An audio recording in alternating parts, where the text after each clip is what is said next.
Hello there and welcome to a new video where I'm gonna go through how I edited the picture from last episode. So let's jump straight into it.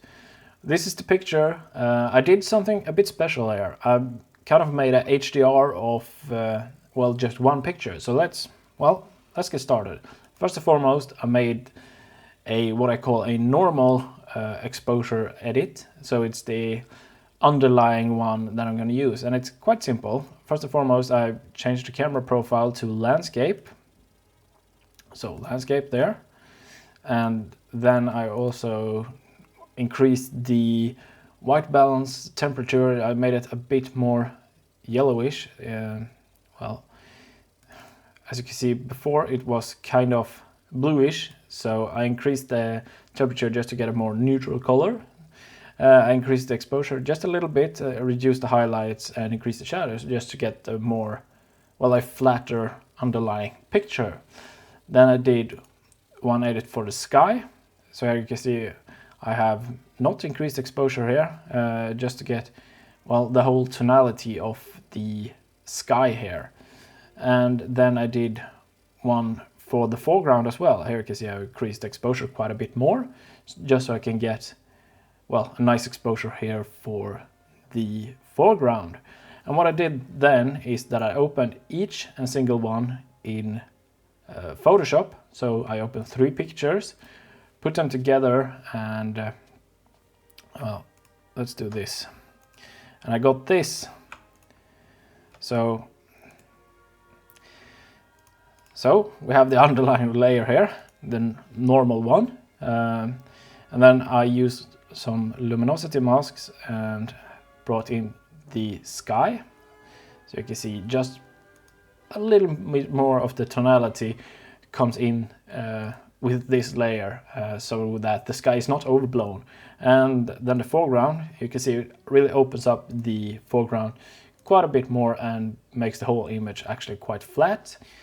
But that's the basis for continuing with the image. So what I did next was to heal the image, meaning reducing a bit of these dust spots. So you can see I reduced a bit of dust spots here and there.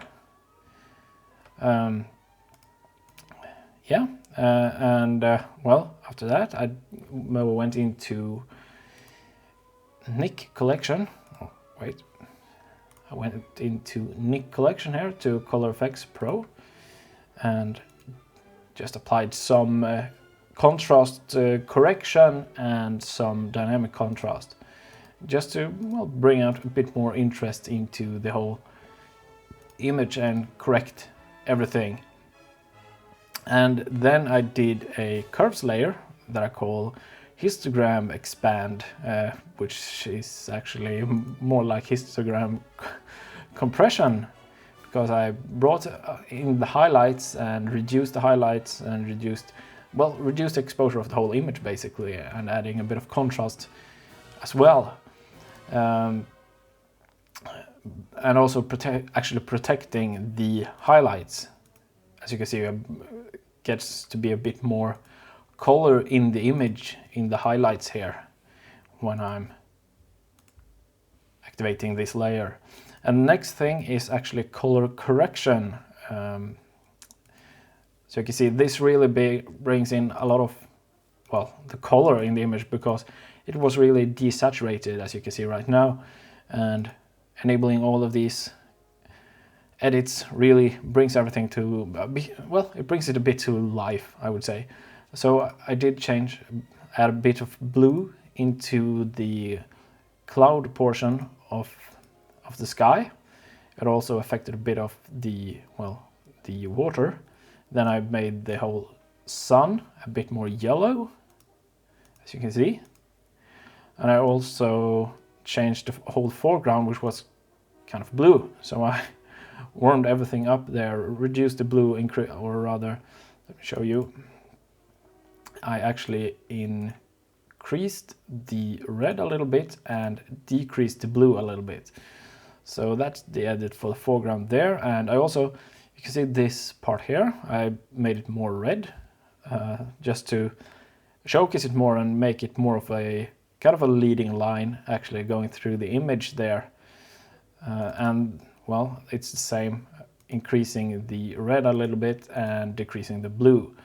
Then I also, these grass thingies, I wanted to make them more yellow and make them pop a bit more.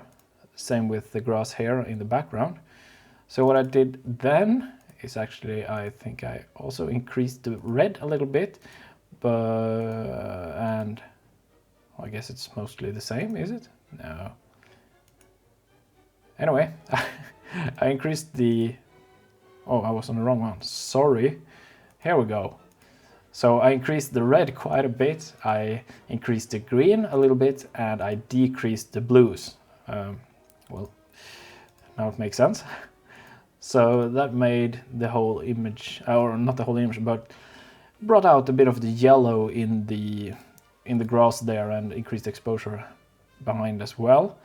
Then I also added a bit of green. You can see the greener areas here around the shoreline and also up here. So you can see I added a little bit of green there just to bring out those natural greens as well. So that is it for the color correction. You can see it really made a lot for the image. And then it's sharpening, you know, the standard filter, other high pass, and I used 2.5 on the high pass.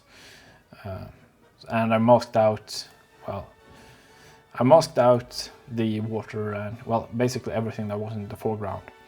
And after that is just some dodging and burning to finish it off. You can see it brings a bit more pop to the image, increasing a bit of the exposure here in the background, or yeah, well, in the background. So, and really increasing a lot of the, well, depth here in the foreground. At least that's kind of what I'm going for, so I hope that worked out.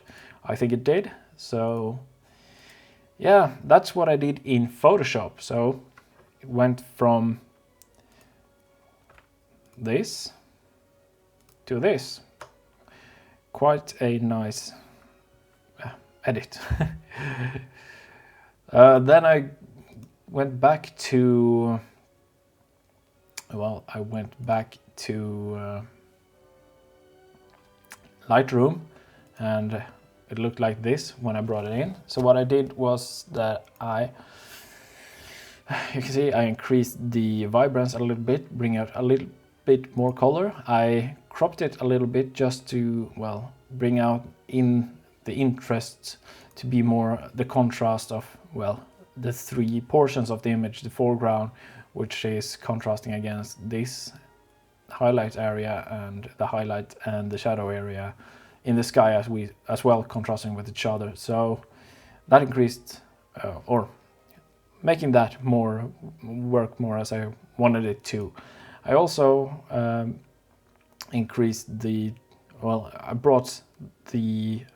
compressed the whites, let's just say that. You can see if I deactivate this that there is a bit left here until we actually have pure whites. So yeah, I did that to bring out a bit of the whites. And I also, see, I did add a graduated filter here just to, well, increase the contrast a little bit more here in the foreground actually.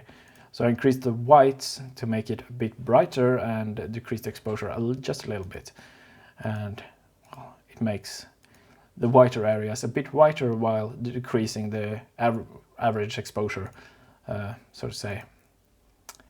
And I also added a circular filter, radial filter here, where I decreased the highlight quite a lot just to preserve the color in this area. So yeah, that's basically it for the, well, for the edit. So it went from this to this, and from, if we can just show you here, from this, which is how it came out of out of camera, so to say, to this. From this to this. Well, I think I managed to get a bit more interest into the picture than what was there from the beginning doing this technique. Even though I wouldn't classify this as a top picture, it's not portfolio worthy, I think. I think it's still good to do some serious editing, even on those lesser pictures, just to get the training in and try a few different things with this. So with this one I tried the, well, blending different exposures from one image. So yeah, I think that worked out pretty well, actually, bringing out a bit more interest than I would have gotten out of it if I just used well, one version of the same image. So yeah, well, that's it for this time. If you enjoyed watching this, please give it a thumbs up and subscribe for more content to come in the future. Well, yeah, see you next time. Goodbye.